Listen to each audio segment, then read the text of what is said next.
Buenas tardes con todos. El día de hoy les agradecemos por estar presentes en esta nueva telecapacitación sobre la neumonía en pediatría organizada por el Centro Nacional de Telemedicina de Salud. El día de hoy nos acompaña el ponente doctor Danilo Ramírez. Él es egresado de la Universidad Peruana Cayetano Heredia, es médico infectólogo pediatra del Hospital Alberto Sabogal Sologuren, también es magíster en docencia universitaria.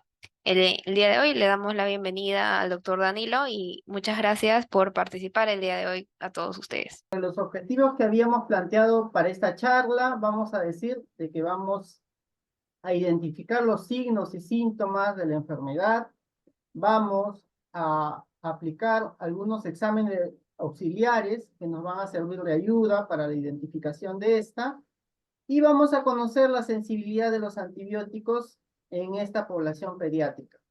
También cabe recalcar que es muy importante el uso del tratamiento, ya sea antibiótico o antiviral, dependiendo de la causa o la etiología de la enfermedad. Es por ello que para esta charla vamos a identificar el tratamiento específico según el grupo etario de estos pacientes.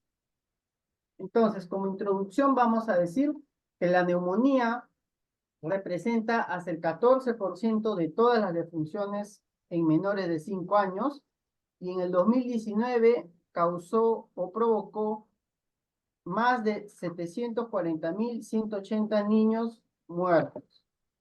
La neumonía puede ser causada ya sea por virus, bacterias o por hongos, dependiendo del grupo etario y de las comorbilidades que presente el paciente. Es por ello que la neumonía puede prevenirse mediante inmunizaciones, una alimentación adecuada o mediante el control de los factores ambientales. También vamos a decir que la neumonía va a ser causada por bacterias que generalmente pueden tratarse con antibióticos, y que solo 1/3 de estos niños con neumonía reciben antibióticos adecuadamente, ¿no? Como definición, vamos a decir que las neumonías se pueden definir como una infección aguda del parénquima pulmonar, que generalmente van a afectar a los pacientes expuestos a un determinado microorganismo. Clásicamente se considera como una condición para su diagnóstico, ya que no existen antecedentes de ingreso hospitalario en los 7 a 14 días previos para este tipo de pacientes, y en que se van a evidenciar síntomas que comiencen dentro de las 48 horas si es que son hospitalizados, ¿no? Cabe recalcar que algunos de estos se van a basar únicamente en criterios clínicos, mientras que otras también tienen que tomarse en cuenta algunos tipos de hallazgos radiográficos. Si bien es cierto, nosotros tenemos en el Perú una norma técnica en los cuales los clasifica según criterios clínicos, pero la OMS también cuenta con algunos hallazgos radiográficos para poder identificar a esta enfermedad. Es por ello que de alguna manera lo expongo de color azul, ¿no? Entonces, epidemiológicamente, vamos a decir que en el 2023, como podemos observar, hemos tenido aproximadamente 38% de episodios de neumonía reportados, que han sido la gran cantidad de pacientes mayores de 60 años. Pero seguido de esto, podemos observar en un 27% vamos a observar en los grupos de 20 a 59 años. Pero si es que nosotros nos ponemos a analizar las tasas de incidencia acumulada en este año, fueron muy altas en las edades, tanto en los pequeños menores de 1 año como en los mayores de 60 años. Y si es que nosotros ponemos a ver o hacemos alguna sumatoria, la gran cantidad de pacientes que van a ser identificados en la etapa pediátrica van a estar relacionados en los niños menores a 5 años. Es por eso que es muy importante valorar a este tipo de pacientes, ya que las neumonías en pacientes menores de 5 años van a ser la gran cantidad de los episodios que se van a poder visualizar en el 2023. Cabe recalcar que también se han visto una gran cantidad de defunciones en este grupo etario y es por ello la importancia a tomar en cuenta en este tipo de pacientes en este grupo etario. Dentro de los factores de riesgo a tomar en cuenta, vamos a decir que en niños sanos, especialmente se van a encontrar en el sexo masculino y generalmente, como ya se había mencionado, en menores de 5 años. En cuanto a las posibles enfermedades que van a estar subyacentes, ya sea como el asma, como enfermedades de base, o en algunos pacientes hospitalizados que van a sufrir de algún tipo de enfermedades neurológicas, van a ser factores que de alguna u otra manera van a estar relacionados con esta enfermedad. La vacunación incompleta es otro de los factores que se deberían de considerar en este tipo de pacientes, ya que son factores prevenibles en la infancia.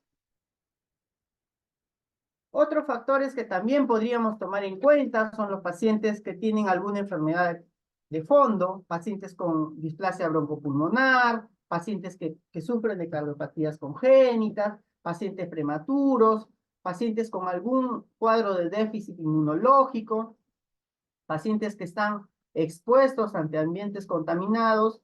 Entonces, hay múltiples factores en los cuales deberíamos de tomar en cuenta, pero lo más importantes son el sexo masculino, la edad menores en 5 años y que de alguna manera tengan alguna comorbilidad, especialmente en pacientes con asma y enfermedades neurológicas, ¿no? Dentro de las características etiológicas, nosotros vamos a poder definir que la mayor cantidad de gérmenes en los distintos grupos etarios y especialmente en menores de 5 años van a ser los virus. Es por ello que para nosotros es muy importante determinar que el porcentaje de detección viral puede alcanzar incluso hasta un 90% de este tipo de gérmenes, sobre todo en menores de 2 años, mientras que en niños de edad escolar vamos a poder identificarlos incluso entre 30 a 60%. En el grupo de las bacterias, nosotros vamos a poder tener mucho énfasis, ya que este grupo es muy importante, ya que para nosotros, de alguna u otra manera, cuando enfrentamos a la enfermedad propiamente dicha en una primera instancia, siempre nuestro pensamiento a veces va dirigido hacia los agentes bacterianos. Es por ello que es muy importante definir que estos agentes bacterianos se van a ver relacionados especialmente en pacientes a partir de los 5 años, ¿no? Incluso pudiéndose identificar en este grupo etario hasta en el 30% de este tipo de pacientes. Dentro de los gérmenes bacterianos más comunes que se van a poder identificar en niños menores de 5 años, cabe recalcar que tenemos que tomar mucha importancia al Streptococcus pneumoniae. Entonces, etiológicamente ya habíamos mencionado que la mayor cantidad de gérmenes asociados a las neumonías son generalmente dadas por virus.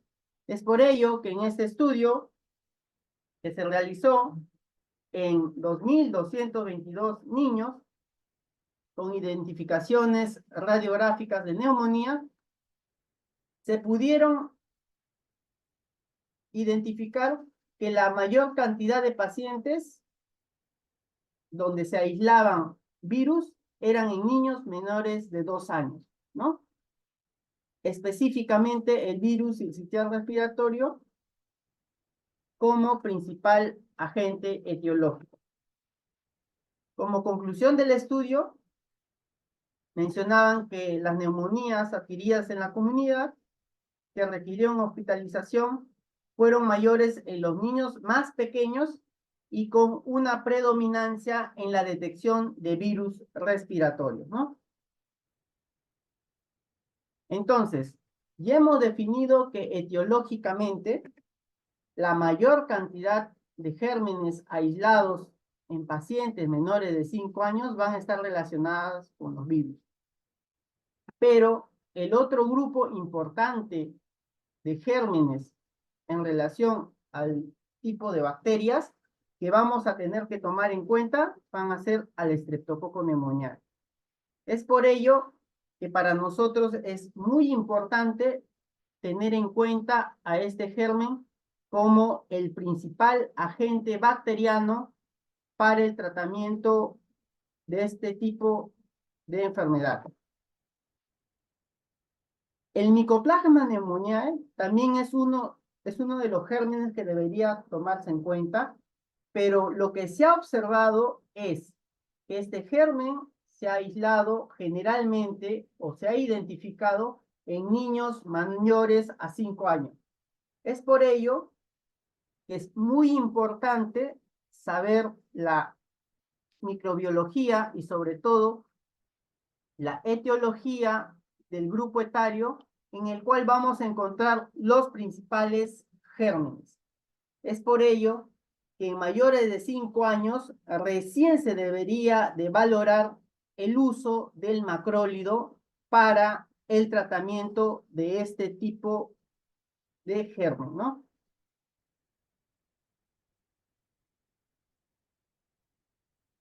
Entonces vamos a decir que la mayoría de neumonías complicadas, ya sea con derrame pleural, empiema, neumonía necrosante o absceso pulmonar, van a estar causadas por serotipos no vacunales. Específicamente y especialmente vamos a tener que tomar en cuenta al Streptococcus pneumoniae, seguido del Staphylococcus aureus y del Piógenes.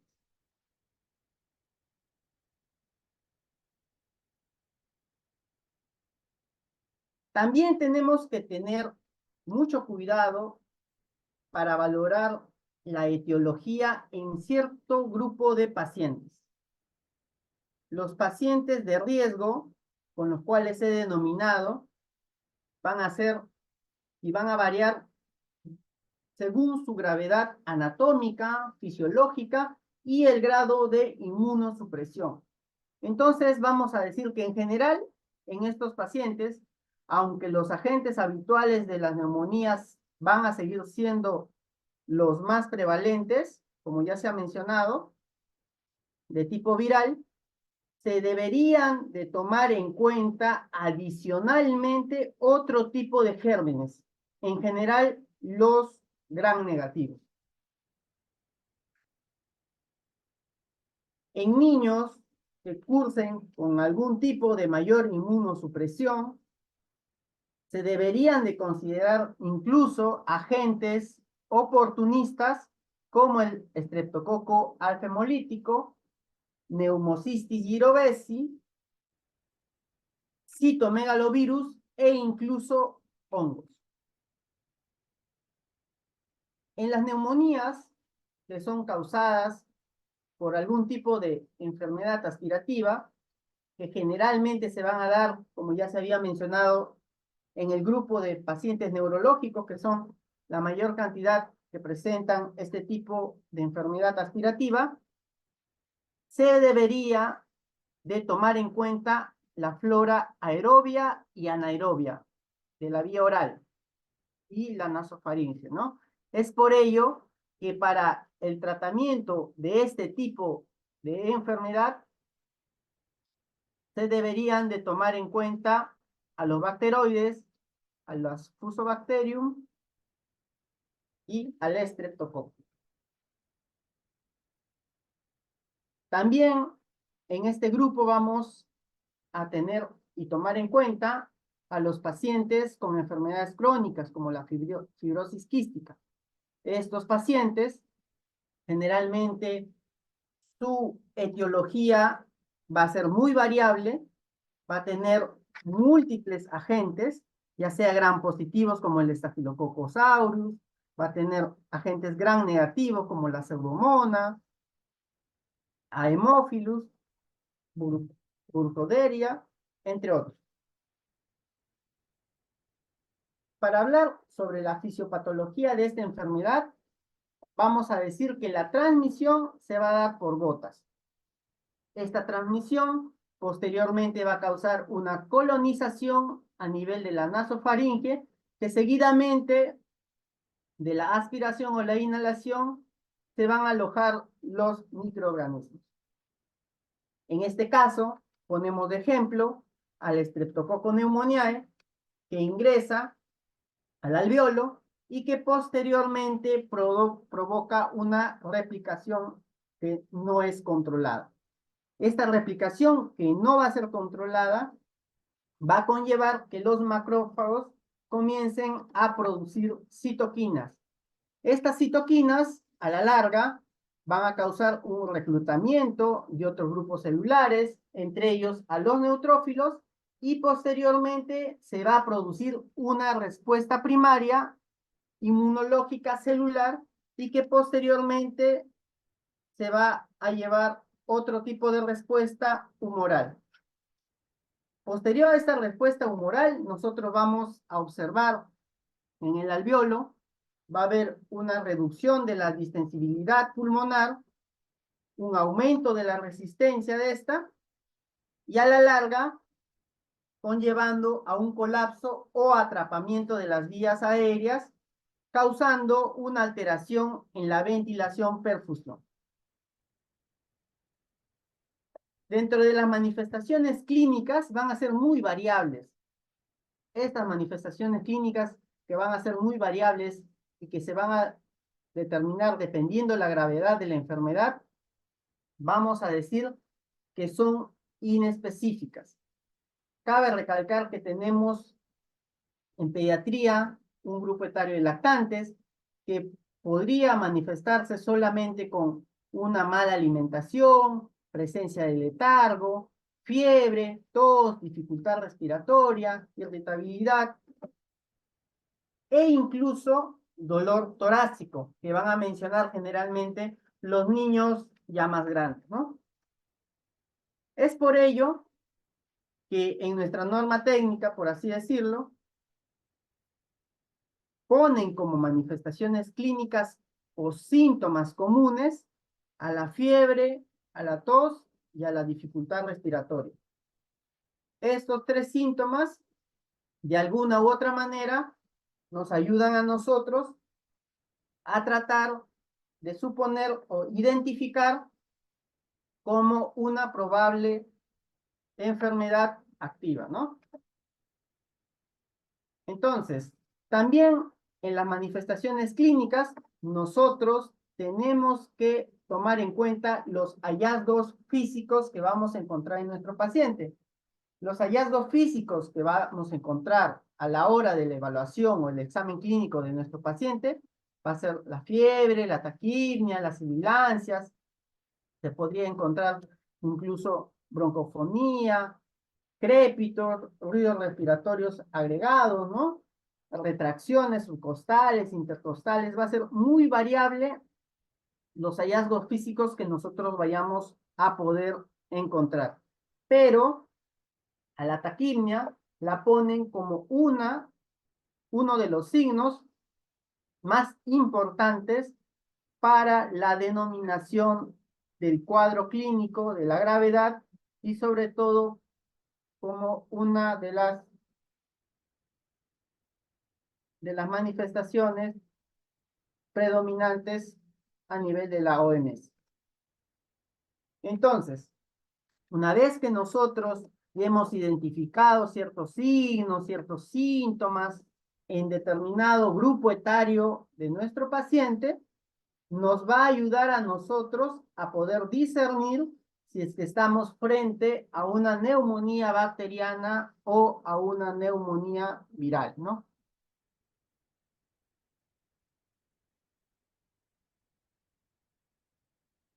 Cabe recalcar que estas neumonías, ya sean bacterianas o virales, dependiendo de la sintomatología y la clínica del paciente, se van a clasificar en neumonías leves o graves, como se puede observar en la imagen.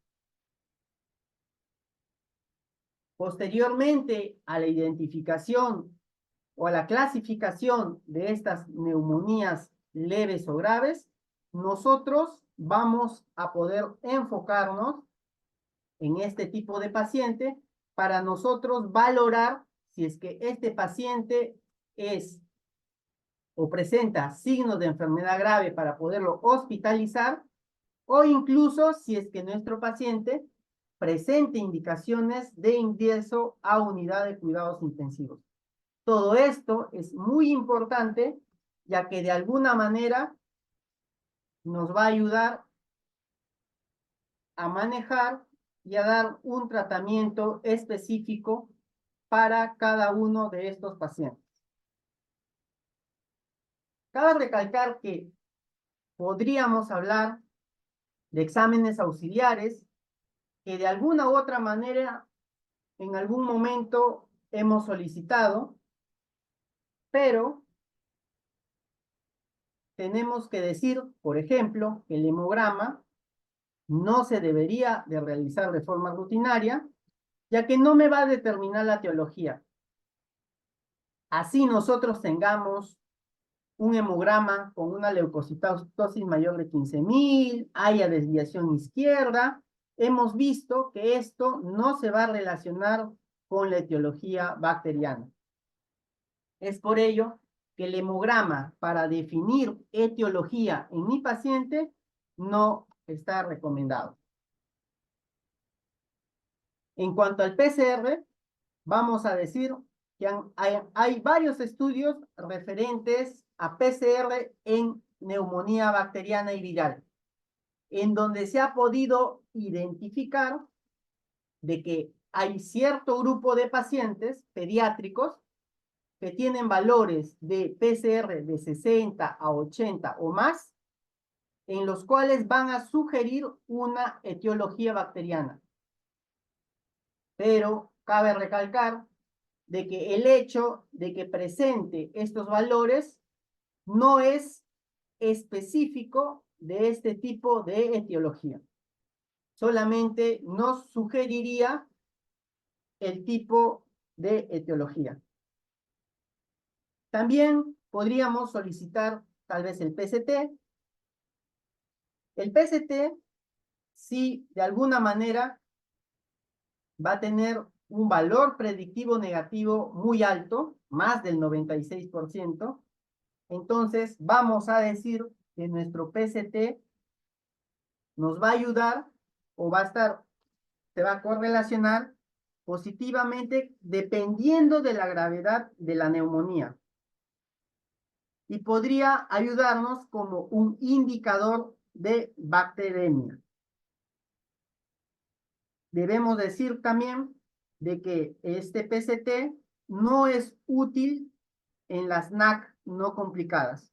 O sea, en los pacientes que tengamos de forma ambulatoria, en los cuales nosotros hayamos valorado que estamos frente a una neumonía leve, el PCT no me ayudaría para ese tipo de pacientes, ¿no? Más bien nos ayudaría en aquellos pacientes en los cuales yo estoy pensando en una bacteremia, en aquellos pacientes que están en unidad de cuidados intensivos críticos, en los cuales yo quiero valorar el uso de mi tratamiento antibiótico o el probable agente etiológico viral. Hay muchos estudios que valoran esto, ya sea el uso de la procalcitonina, del PCR, en pacientes con neumonía, en donde se ha visto que solamente al PCT nos va a ayudar como un marcador potencialmente útil en la toma de decisiones en este tipo de pacientes que ya se habían mencionado, en esos pacientes críticos que estén en unidad de cuidados intensivos y sobre todo para dirigir mi terapia o mi tratamiento. Los valores menores a 0,25 me van a descartar de alguna manera las neumonías de tipo bacteriana. Es por eso que mencionaba que tiene un alto valor predictivo negativo, ya que si es que tenemos valores menores a 0,25, definitivamente la posibilidad de estar frente a un agente bacteriano se va a desligar. Los niveles que generalmente va a presentar entre 1 o mayores a 2 tienen una alta tasa de especificidad como predictores de etiología bacteriana. Es por ello que esta prueba de apoyo diagnóstico, porque no me da el diagnóstico, va a ser útil generalmente o me debe quedar en la mente de que solamente se deberían utilizar en pacientes críticos y para valorar y dirigir mi tratamiento. Hay muchos consensos en donde se ha llegado a la conclusión de que incluso el uso de la combinación de los biomarcadores, ya sea los leucocitos con el hemograma, los neutrófilos, el BCG, el PCR y el PCT, no me van a aumentar la sensibilidad o la especificidad en mi paciente. Entonces, esto también debería de ser tomado en cuenta, ya que al momento de asociar todos estos exámenes, no me van a ayudar a aumentar mi sensibilidad y tampoco mi especificidad para el diagnóstico o la etiología de este paciente. Hay otros exámenes auxiliares, como la radiografía de tórax, que en pacientes con neumonía leve no se debería de tomar de forma inicial. La radiografía de alguna manera se debería de usar en pacientes que ya estén llevando algún tipo de tratamiento posterior a las 48 a 72 horas, donde no haya una buena evolución clínica, o en aquellos pacientes que presenten algún tipo de complicación. En ese tipo de pacientes debería, o pacientes críticos, ¿no? En ese tipo de pacientes debería de indicarse la radiografía de tórax. En cuanto a la ecografía, generalmente nos va a ayudar para identificar las colecciones, la TAC y la resonancia, son exámenes que nos van a ayudar de alguna manera a identificar algún tipo de tabicamiento, algún tipo de colección, absceso, o determinar si es que hay algún tipo de complicación posterior a la terapéutica instaurada, ¿no? Los cultivos van a ser variables, vamos a tener al hemocultivo, cultivo de secreción, cultivo de líquido pleural, van a haber múltiples exámenes por parte de los cultivos que se pudieran pedir en los pacientes. Pero cabe recalcar también que el hemocultivo no se debe pedir en todo tipo de pacientes, se debería de pedir en pacientes críticos o en pacientes que tengan alguna comorbilidad o en pacientes que estén cursando o se esté pensando que estén haciendo bacteremia, ¿no? Los cultivos del derrame pleural para nosotros en pediatría o en infectología es muy importante, ya que de alguna manera, con el aislamiento del germen, vamos a poder dar un tratamiento específico para el tipo de germen que se aísle en esta enfermedad.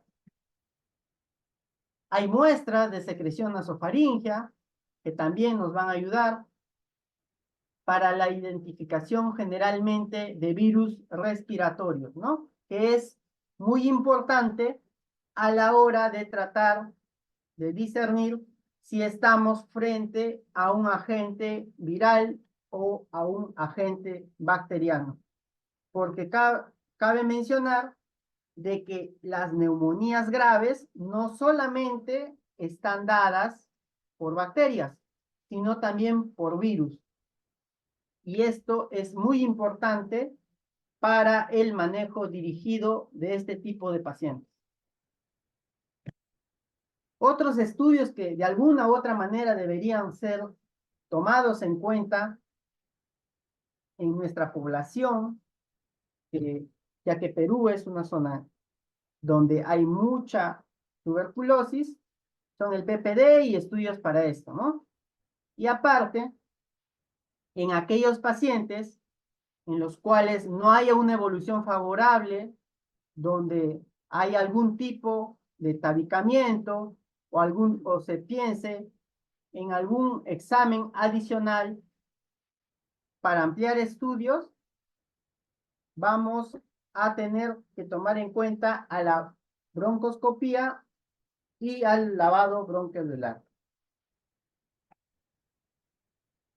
Entonces, una vez que nosotros ya hemos identificado los signos, los síntomas asociados al grupo etario y a los gérmenes más comunes, nosotros de alguna manera deberíamos ya con todos estos datos y de alguna manera si es que tenemos exámenes de laboratorio a la mano, nosotros estaríamos en la capacidad de poder diferenciar si estamos frente a una neumonía típica, con el germen más común, que es el neumococo, que estamos frente a una neumonía atípica, con el germen más común, a los virus, o frente a una neumonía típica en mayores de 5 años, ¿no? Como el micoplasma o la clamidia.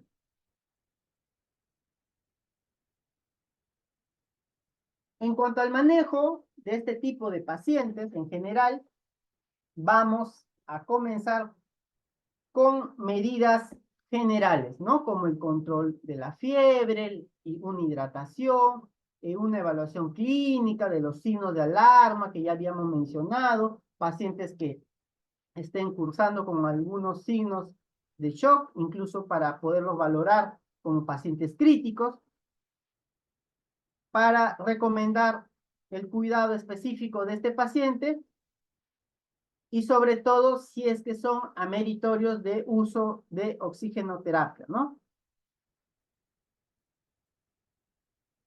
Posteriormente a haber realizado este enfoque del manejo, en nuestra mente siempre debe estar presente el tratamiento empírico. Pero este tratamiento empírico debe ser referente al grupo etario del paciente y a los gérmenes más comunes que se encuentran para cada uno de estos, ¿no? Entonces, el tratamiento empírico, según la norma técnica, en niños menores de 2 meses, generalmente vamos a asociar una penicilina a un aminoglicósido, ¿no? Dependiendo de la edad gestacional en menores de 1 mes y posteriormente dependiendo del peso, ¿no? Además, en niños ya más grandes, mayores de 2 meses, si es que nosotros estamos frente a este tipo de pacientes de etiología bacteriana, de alguna manera nosotros tendríamos que valorar también el grupo etario. Y si es que vamos a valorar el grupo etario y los gérmenes más comunes, la penicilina continúa siendo el agente antibiótico en los casos de neumonía bacteriana como el agente inicial para esta terapia empírica bajo la sospecha de neumonías bacterianas, ¿no?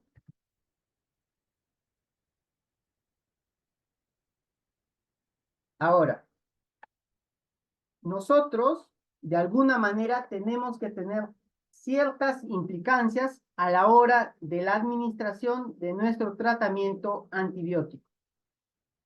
Estas implicancias terapéuticas las hemos sacado del CLCI, es un manual, en donde me mide o me valora las concentraciones mínimas inhibitorias o la resistencia o la sensibilidad para cada uno de los antibióticos que generalmente vamos a utilizar para determinado agente bacteriano, ¿no?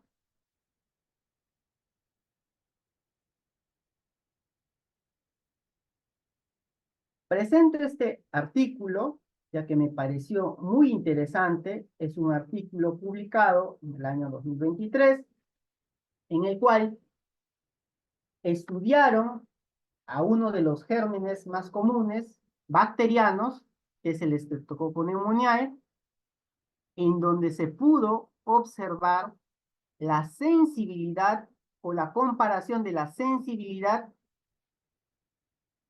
tanto de las penicilinas con las ceftriaxona, donde se pudo evidenciar una alta tasa de susceptibilidad en este tipo de germen. Entonces, es que nosotros vamos a valorar a un paciente con neumonía bacteriana en primera instancia de forma empírica y vamos a iniciar nuestra terapéutica antibiótica, en nuestra mente debe estar de que si estamos en un paciente menor de 5 años, en el cual el germen bacteriano más común va a ser el Streptococcus pneumoniae, la sensibilidad a las penicilinas como a la ceftriaxona es la misma. En conclusión, lo que se diría es de que utilizando puntos de corte con las concentraciones mínimas inhibitorias, se han visto que en cepas no meningias, como en el caso de las neumonías, fueron susceptibles a la penicilina.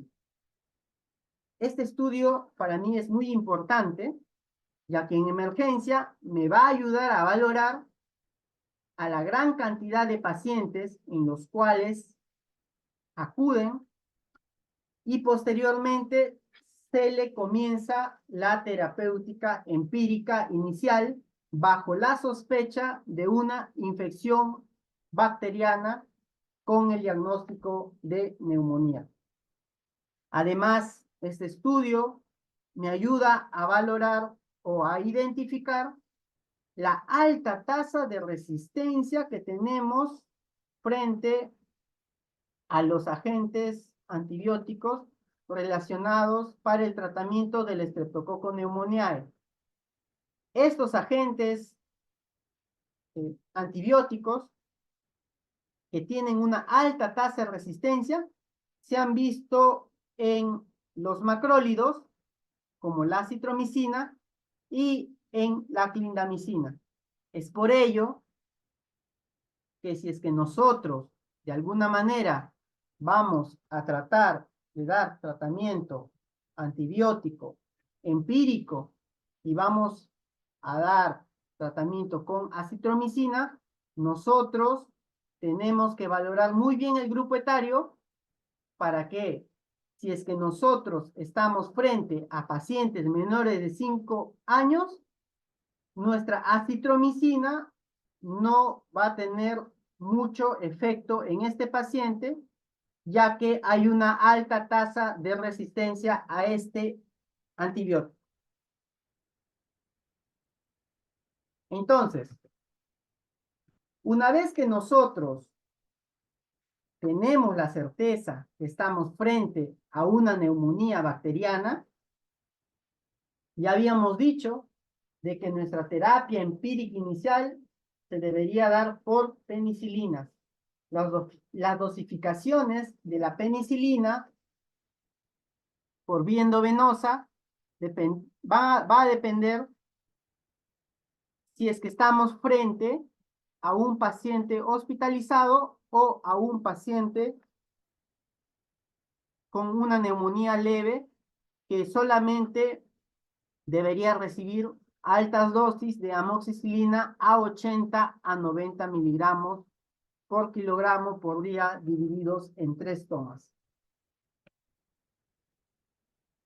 Cabe recalcar de que si es que nosotros tenemos, por ejemplo, un estreptococo que tiene resistencia intermedia o resistencia propiamente dicha, lo que podríamos hacer incluso para tener valores por encima del MIC de la bacteria es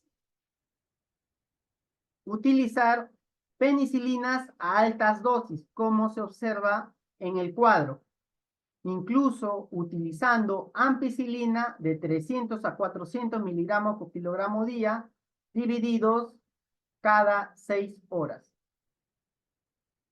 Pero si es que nosotros tenemos la duda de que no nos vaya a ir bien en este tipo de pacientes que están con resistencia intermedia o con resistencia, podríamos, en ese caso, ampliar nuestra cobertura con ceftriaxona, una o cefotaxima, que vendrían a ser las cefalosporinas de tercera generación. Posteriormente, a la mejoría clínica, que se debe de valorar entre las 48 a 72 horas, nosotros podríamos dar de alta a nuestro paciente, continuando nuestra terapéutica con furoxima, ¿no? O en todo caso, con amoxicilina más ácido clavulámico. Hay agentes alternativos en pacientes que tengan algún tipo que no sean compatibles con la penicilina, que hayan hecho en algún momento algún tipo de reacción alérgica. Como agentes alternativos, vamos a tener que tomar en cuenta al levofloxacino, a la clindamicina, a la vancomicina y al linezolid, ¿no? Pero este tratamiento va a ir dirigido dependiendo del germen asociado que se vaya a tratar en este tipo de enfermedad. Entonces, la duración terapéutica por muchos años se ha estado valorando, en los cuales, incluso en la norma técnica del 2019, nos hablan de la terapia en pacientes con neumonía no complicada hasta 7 días. Pero hay estudios en los cuales se valora el uso de la amoxicilina en pacientes con neumonías leves o no complicadas, en los cuales se ha visto una terapia corta con 5 días en comparación de 10 días, observando igual eficacia. La respuesta terapéutica, como ya se había mencionado, se podría valorar incluso entre las 24 a 48 horas después de haber iniciado mi tratamiento o mi terapéutica, donde nosotros deberíamos de ver si es que no se ha visto esta mejoría, valorar un diagnóstico alternativo, ver si es que nuestra cobertura antibiótica es eficaz o si es que nuestro paciente está desarrollando algún tipo de complicación. Dentro de las complicaciones que va a presentar este paciente, vamos a poder decir que pudieran cursar con bacteremia, algún derrame pleural paraneumónico, acumulación de pus como empiema, neumonía necrotizante, abscesos pulmonares, fístulas, incluso insuficiencia respiratoria, entre otros.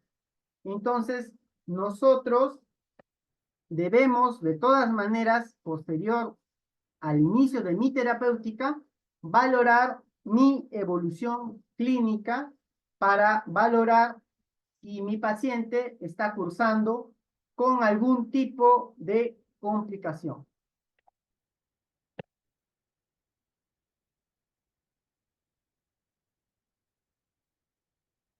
Entonces, para el manejo de las complicaciones que generalmente se observan en este tipo de pacientes, vamos a tener al derrame paraneumónico, al empiema, a la necrosis o a los abscesos, ¿no?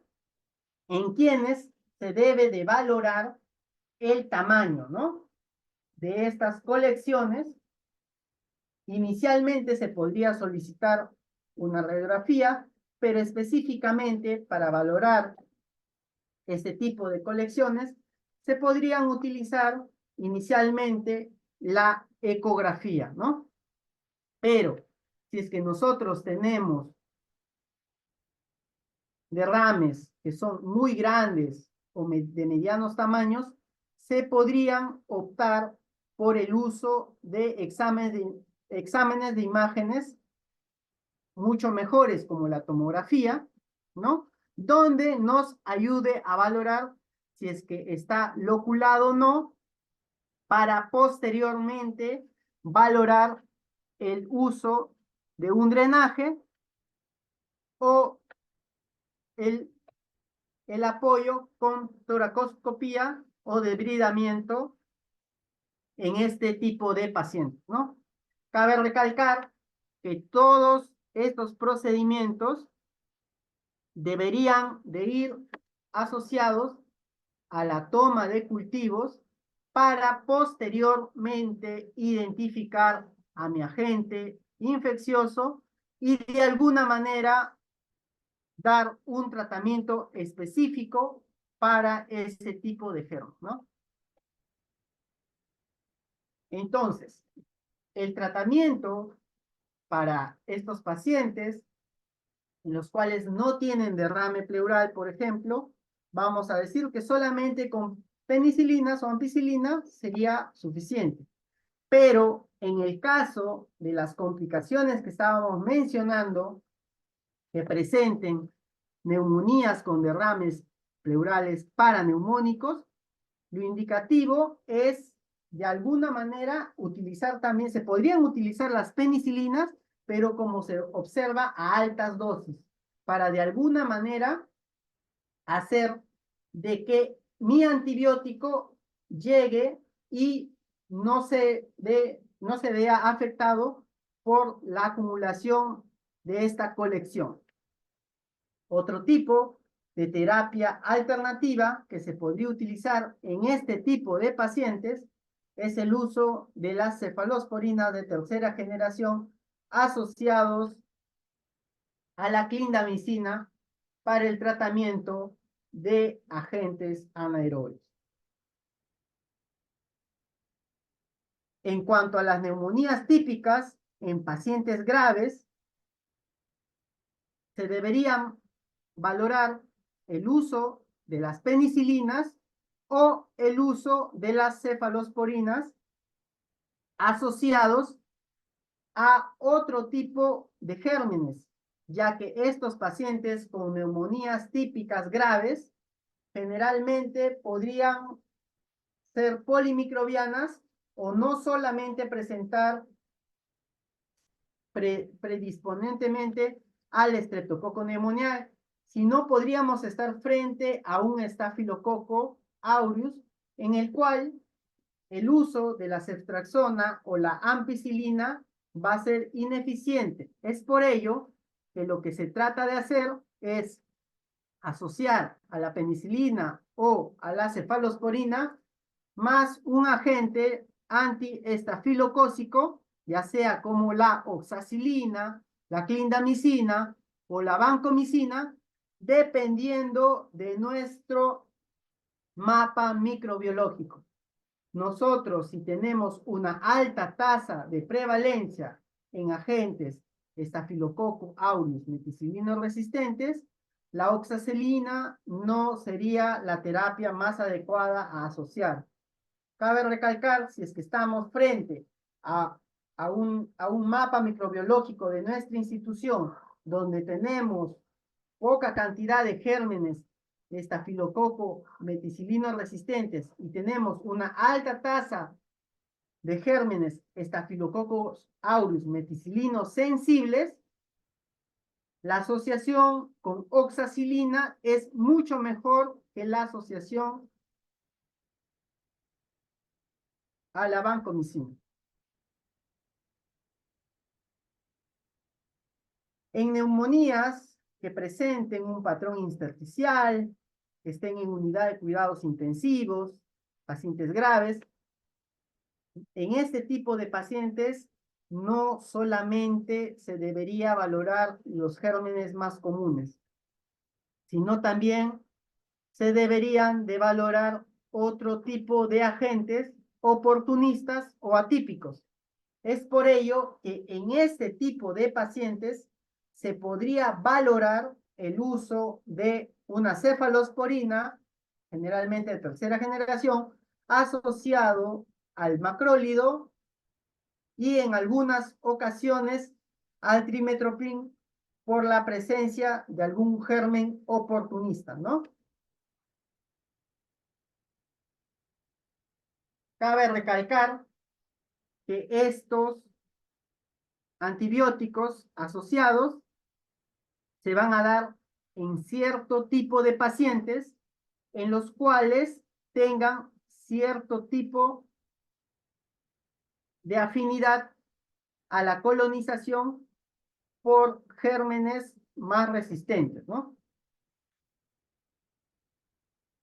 El tratamiento de las complicaciones en este tipo de pacientes antibióticos ya se ha mencionado.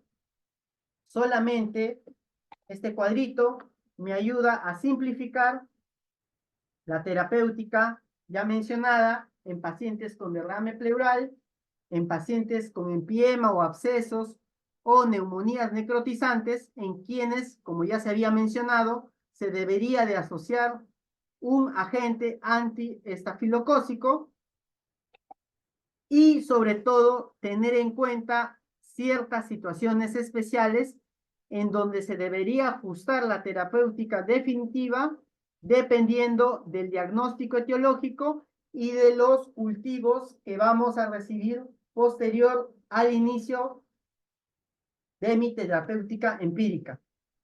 En pacientes con fibrosis quística, también debemos de valorar cubrir ciertos tipos de agentes como las pseudomonas. En este tipo de pacientes, utilizar antibióticos antipseudomónicos sería una alternativa por ser una situación especial y sobre todo valorar en los pacientes que tengan falla renal o algún tipo de riesgo a considerar que estén bajo el uso de linezolid o ceftarolina para la modificación según su tasa de filtración glomerular. Entonces, como conclusiones, nosotros vamos a decir que la etiología es fundamental en los pacientes pediátricos y sobre todo si es que los asociamos a algunos factores, ya sean inmunitarios o ambientales, y sobre todo la presencia del estado vacunal en mi paciente para de alguna manera valorar el inicio de mi tratamiento empírico. Ante la sospecha clínica de neumonía, no va a ser imprescindible la realización de una radiografía, como ya se ha mencionado durante la charla. Nosotros estamos en la capacidad de poder valorar clínicamente o sintomatológicamente a nuestros pacientes con neumonías leves de la comunidad, en los cuales no es necesario el uso de exámenes auxiliares, en este caso de imágenes, como la radiografía de tórax. Si bien es cierto, la ecografía es un método diagnóstico en el cual me va a ayudar para el seguimiento de las colecciones de mi paciente. Cabe recalcar de que de alguna manera me va a ayudar para la evolución y para la posterior evaluación de mi paciente. Entonces, a lo que quiero llegar es que el tratamiento antibiótico empírico en neumonías bacterianas de las formas típicas, leves, debería de darse con amoxicilina por vía oral de 80 a 90 miligramos kilogramos por día, generalmente entre 5 a 7 días. Mientras que en las formas atípicas y que generalmente se dan en mayores de 5 años, se podría valorar el uso del macrólido. Bueno, espero que esta charla haya sido de mucha ayuda para todos nosotros y espero las preguntas si hubiera de alguno de ustedes. Gracias.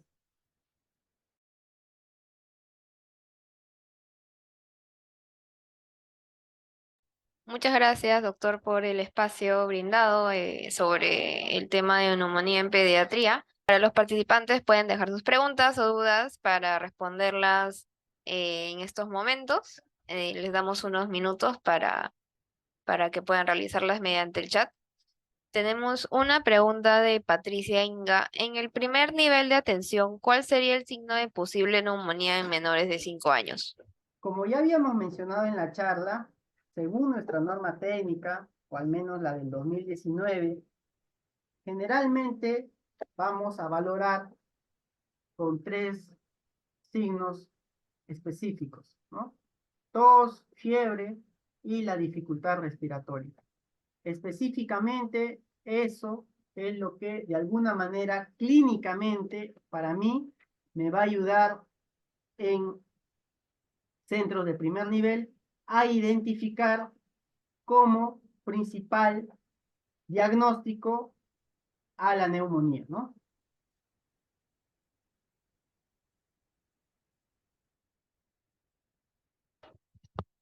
Gracias, doctor, por la respuesta. Esperamos.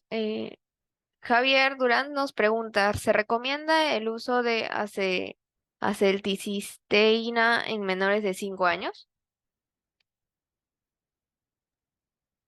Bueno, la charla en sí es de neumonía, pero si es que vamos a tratar de alguna manera de dar acetilcisteína en pacientes con neumonía, de alguna manera en nuestra norma, en nuestra guía, no está especificado el uso de acetilcisteína en pacientes con neumonía, ¿no?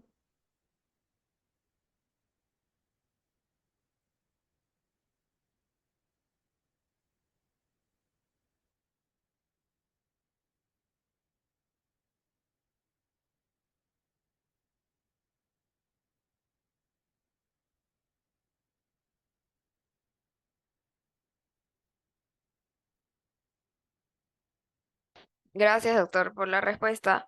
Tenemos otra pregunta de Denise Chirinos. ¿Cuál sería el manejo en primer nivel?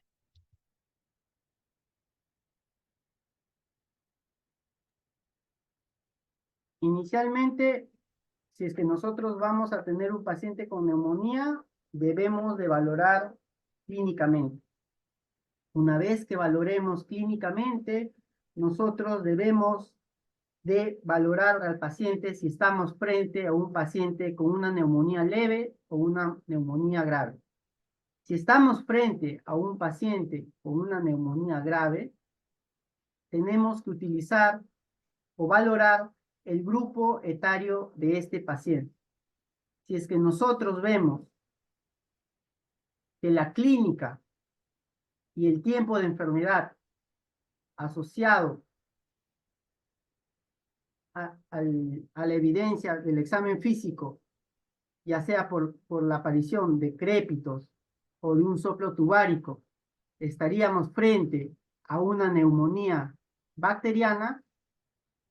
Si es que es leve, de alguna manera podríamos iniciar con una terapéutica de amoxicilina a altas dosis, ¿no? Entre 80 a 90 miligramos por kilogramo por día.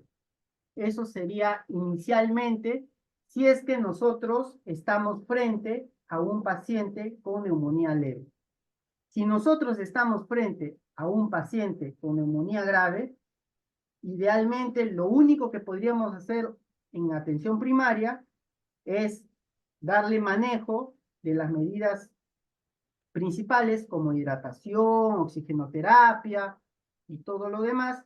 Y si es que de alguna manera estamos frente a un paciente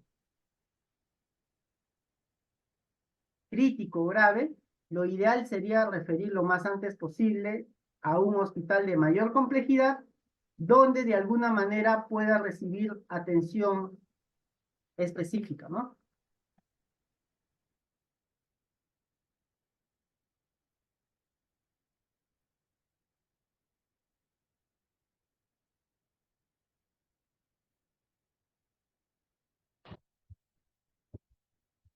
Tenemos otra pregunta de Judith Rosales. La dosis de amoxicilina de 80 a 90 mg por kilo, ¿cuánto es el intervalo? Se deja cada 8 horas la dosis de la amoxicilina de 80 a 90 miligramos por kilogramo. Sí, cada 8 horas se administra.